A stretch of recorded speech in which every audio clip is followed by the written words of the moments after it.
Hi everyone, I am Swantari and now I'm going to review Wulan's instructional design for speaking skills. Okay, I have read the whole instructional design she has been made and I think overall it's a good instructional design for speaking skill, but there are several things that she needs to consider to make the instructional design better. Start with the title, which is Improving Student Speaking Ability Through Role Play. From this title, it is a great title, which is I think it clearly explains how will the activity conduct and implemented in the classroom. Now, next in the introduction, I think it is a good introduction, but I think because in the activity you will use a role play, you have to add a bit information about what is role play in here. Even though in the justification session you will add more information about what is a role play, but it is important for you to add what is role play to give a preview for the readers about uh, what will you use in the activity. Now we move in the target language. It is English, yes, and that's correct. For the target language skill and area, in here I see that you mention many target language skill and area. There are speaking skills, fluency, pronunciation, spelling, listening skill, vocabulary, and writing skill. But I think you missed something. In this session, you have to add communication and collaboration too, because in the activity aim, I see that you want to develop your student collaborative and communication skill through working in pairs. So, I think in the target language skill and area, those two things should be exist because target language skill and areas and also the activity aim is related each other. Now in the learners level, in here I think you give a clear information in what level and graded you will conduct your activity. So for the activity aim, in here, I think it is a good activity. You have explained your aims for your activity clearly, so we as a teacher will know what should we do to achieve the successful learning process from these aims. Next, for the activity length, it is 100 minutes, which is I think it's enough to do all of your activity that have been you planned in your class. But here in the preparation time, do you think that it will be enough for you to prepare all things that you need before the class? Because I think 30 minutes not enough for you to prepare like just material, the example of conversation of asking and giving direction, and the picture that will you give to your student.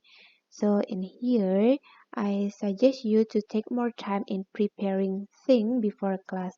Maybe 45 to 60 minutes will be enough for that.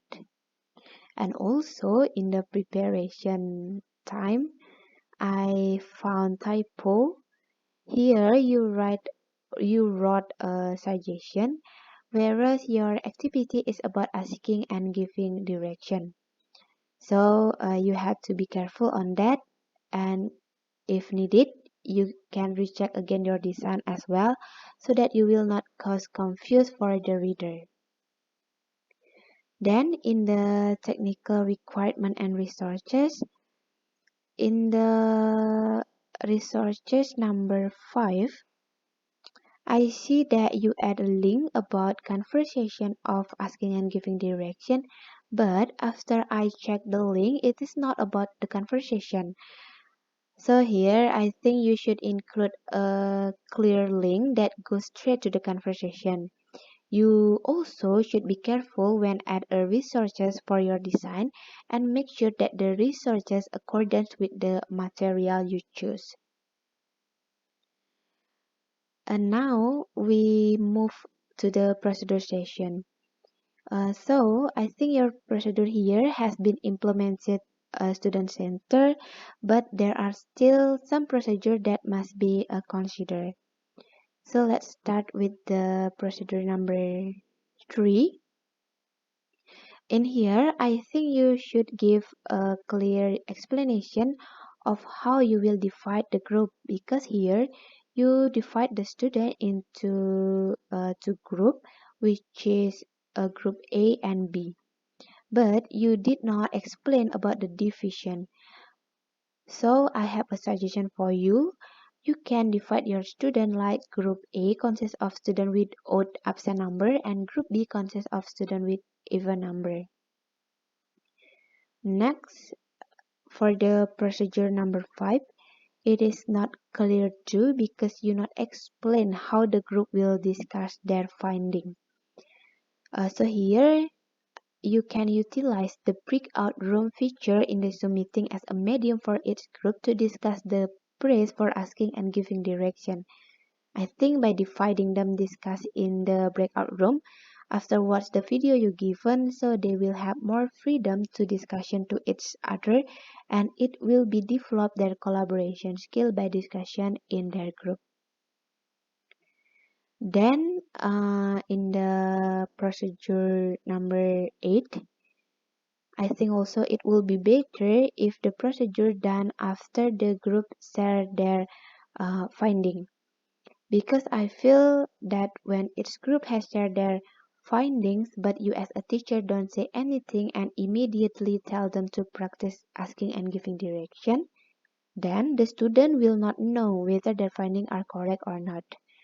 So for the feedback, if you want to give a feedback when they are practice about asking and giving direction, it can be done simultaneously when student finish uh, the conversation for asking and giving direction. For the last, in the 12th procedure, when you give your student an assignment of making a video conversation about asking and giving direction, you have to give a full explanation of the duration of the video assignment you give. For example, you can say that the video must be a minimum of 2 minutes and a maximum of 5 minutes. So last but not least, for the option, suggestion, justification, and also references, I don't have anything to comment because I see that all of this part already good. I like the way you explain this part. So I think that's all my review about Wulan instructional design. I do apologize if there is anything wrong when I do a review. Thank you.